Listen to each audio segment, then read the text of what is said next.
canaliser les puissances de l'univers. Attention, sort niveau 9. Et wang wang, 4 attaques. Et zbim, 8 attaques étourdissantes. Ouf! Aujourd'hui, on joue à Donjon Dragon haut niveau. D&D a la réputation d'être un super bon jeu de rôle jusqu'au niveau 10. Une fois que votre personnage atteint niveau 10, le jeu brise complètement. Du moins si on en croit les gens qui s'expriment en ligne et qui ne jouent jamais au-delà du niveau 10. Anyway, qui joue au-dessus du niveau 10? C'est très rare qu'on se rend jusque-là. C'est très difficile, en fait. Parce que de 1, chaque campagne de Donjon Dragon qui dure plus de 3 sessions, c'est un miracle. C'est une anomalie de la nature qui ne devrait pas exister. Alors qu'un groupe de joueurs se rendent jusqu'au niveau 20 et affrontent les plus gros monstres du manuel des créatures, c'est vraiment déjà un exploit en soi. Je vais quand même vous donner aujourd'hui quelques conseils pour jouer haut niveau à Donjon Dragon 5e édition.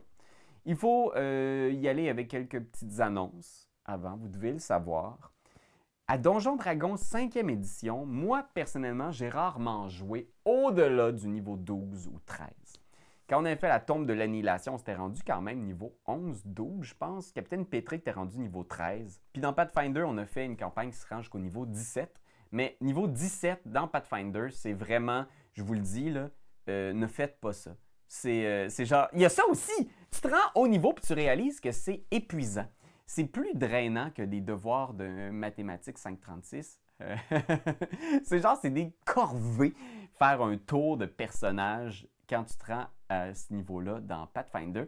Mais ça, ce sera probablement le sujet d'une autre vidéo. Alors, première chose, le premier conseil que j'aurais à vous donner, c'est gênez-vous pas, allez-y overboard.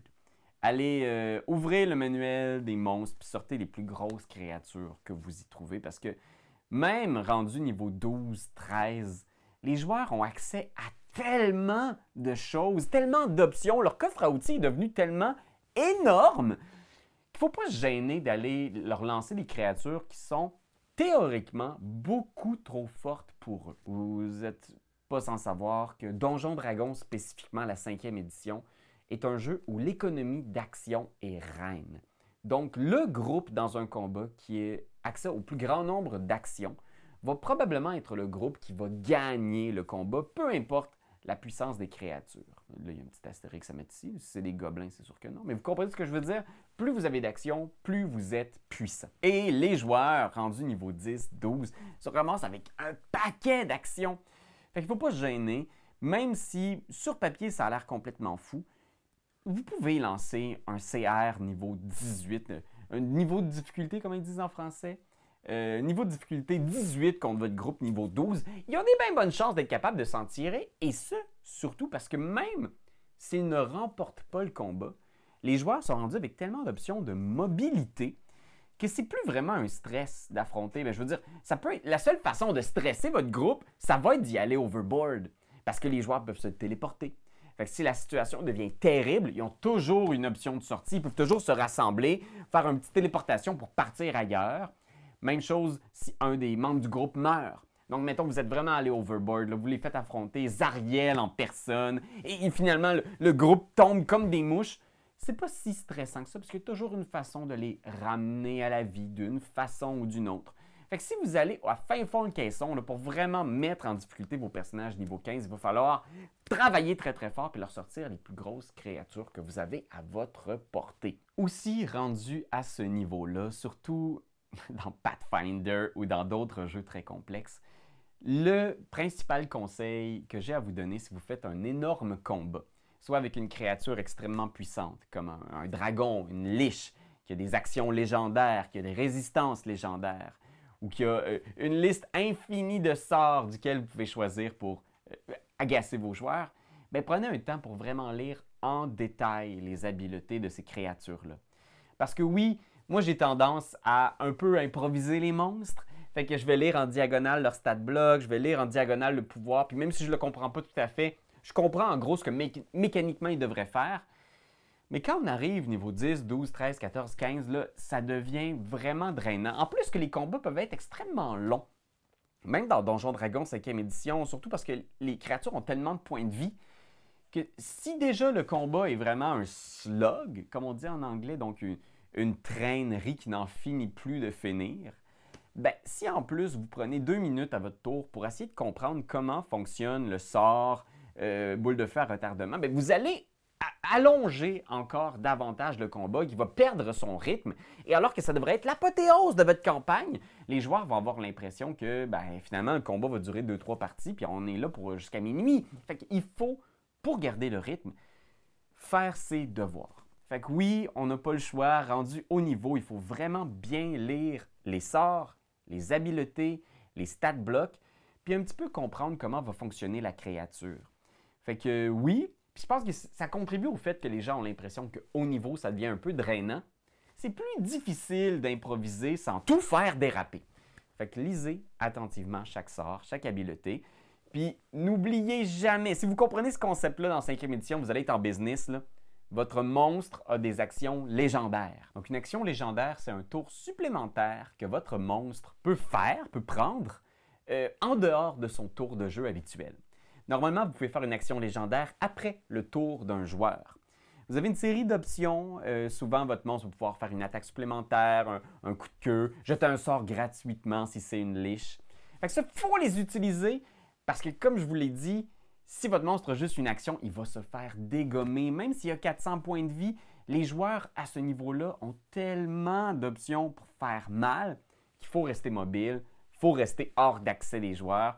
Fait qu'il ne faut pas se gêner. Il faut vraiment utiliser les actions légendaires. Résistance légendaire aussi, hein? N'oubliez pas ça parce que ça, c'est un jet de sauvegarde réussi automatique pour votre monstre. Je dis ça parce que l'autre point que je vous recommanderais là, chaudement, c'est de connaître par cœur les habiletés de vos joueurs. Tout le monde fait ça, ça arrive, les joueurs comme groupe vont finir par développer des habitudes. Par exemple, si vous avez dans Pathfinder un oracle bâti autour de la force qui a un reach de 10 pieds et qui, à chaque fois qu'un adversaire entre à l'intérieur de ce 10 pieds-là, il leur fait un jet pour les faire tomber au sol puis les attaquer gratuitement. Ce qui fait qu'il n'y a personne qui peut s'approcher de maudite Peanut parce qu'elle fait tomber tout le monde à terre avec sa lance. Oui, Dan, je parle de ton personnage. Il est buildé tout croche, puis je taille. Mais plus spécifiquement, ça peut être frustrant comme maître de jeu quand on sait que c'est ce qui se produit à chaque combat. Donc, il faut apprendre ces stratégies-là pour les mettre au défi de façon différente. Donc, si je sais que Peanut va toujours faire une attaque pour faire tomber mon monstre au sol, ben, je n'enverrai pas tout le temps systématiquement mes monstres l'attaquer de front. Je vais aussi éventuellement avoir des créatures volantes, des créatures qui font des attaques à distance. Puis oui, il y a un petit méta là-dedans, mais en même temps, il faut que vous disiez ça. On est en fin de campagne. Les héros sont rendus niveau 15. Tout le monde connaît leurs habiletés. Tout le monde a entendu parler de la maudite grosse lance de Peanut. Donc, il est normal que votre monstre soit préparé à ces stratégies-là et qu'il ait construit des défenses aussi pour s'en défendre. C'est normal. Hey, wow! L'autre truc aussi qui est très important, c'est de proposer des défis qui ne sont pas toujours résolus par des combats. Parce que je veux dire, oui, on est rendu niveau 15, 16, 17, mais c'est pas parce qu'on est rendu haut niveau et qu'on a des habiletés de combat super impressionnantes que le jeu a besoin nécessairement de devenir un super gros combat tout le temps, non-stop. Je veux te dire, Donjons Dragons, c'est aussi de l'exploration, c'est aussi du roleplay. Puis même si on est niveau 15, puis qu'on peut faire 800 dégâts dans un tour, on a le goût de rencontrer des gens, d'explorer, de découvrir des lieux mystérieux. Fait que, essayez de trouver des lieux intéressants à explorer. Gardez en tête que c'est pas parce qu'on est rendu au niveau que c'est rendu uniquement du combat. Essayez de trouver des défis aussi qui peuvent être résolus par autre chose que juste les habiletés numériques sur la fiche de personnage de vos joueurs. Donc, c'est intéressant de leur lancer des défis mythiques. Puis là-dessus, vous pouvez aller voir la vidéo que je viens de faire sur les défis sans combat. Les défis qui mettent, en fait, à l'épreuve l'esprit de vos joueurs plus que les habiletés chiffrées sur leur fiche de personnage. C'est une méthode très vieille école d'approcher le jeu, mais je pense que c'est payant rendu haut niveau d'avoir ces missions légendaires, trouver une façon de se rendre en enfer ou dans un monde que personne n'est jamais allé, découvrir une créature invisible qui hante le monde, mais que personne n'a jamais pu apercevoir à cause que sa magie est trop puissante. Tu sais, vraiment, donner un défi qui est un petit peu mythologique. Pensez aux exploits de Hercule, par exemple, aux exploits des héros de la mythologie grecque ou romaine. Ça va beaucoup vous inspirer pour lancer à vos joueurs des défis qui sont cosmiques, vraiment à la hauteur de leur capacité niveau 15. Et au final, je vous dirais, laissez-les être badass. Laissez-les être des légendes. Je pense que souvent, on va se mettre en mode tactique, puis on va se sentir de plus en plus confronté avec les niveaux qui montent sans cesse. Puis de voir les joueurs devenir de plus en plus puissants, ça peut être tentant de faire « Ah, il faut que moi aussi je monte mon jeu. Il faut que je devienne un meilleur tacticien. Il faut que je développe justement mes stratégies. Quel monstre je peux utiliser pour neutraliser complètement l'efficacité de leur mage ou de leur moine qui fait attaque étourdissante sans arrêt. » Mais c'est pas grave. Des fois, c'est juste le fun pour les joueurs de vivre la satisfaction d'être incroyablement puissant. C'est la seule raison pour laquelle moi, je m'entête à finir les campagnes puis à y aller niveau 17 dans Pathfinder, alors que ça devient un petit peu lourdeau, mais c'est le fun. C'est tellement de fun pour les joueurs de les voir rouler un 19 sur le dé, de faire un critique, puis de faire 240 de dégâts. Tu n'as pas idée à quel point la table est comme... À jouer à Pathfinder niveau 15, là, souvent on a la gueule à terre. Là. On est comme... Quand Ron, le roublard de mon ami Mathieu, faisait des jets de discrétion de 79. On était comme... Oh my God! On essayait d'interpréter ces exploits-là, que les dés, les chiffres deviennent tellement extraordinaires dans Pathfinder. Même dans Donjon Dragon, j'ai déjà vu Ben avec son artificier rouler des jets de 40 un moment donné, il se faisait aider par tout le monde. C'est le fun! On se sent puissant, c'est pour ça qu'on joue ces niveaux-là. Fait que même si parfois dans certains combats clés, vous voulez les mettre au défi, laissez-les détruire une créature légendaire avec un critique de 300 points de vie. C'est le fun. Laissez votre moine assommer une momie, puis une créature qui devait être un danger extrême devenir finalement risible sous les coups de votre moine. Ça peut être quand même cool pour ce joueur-là.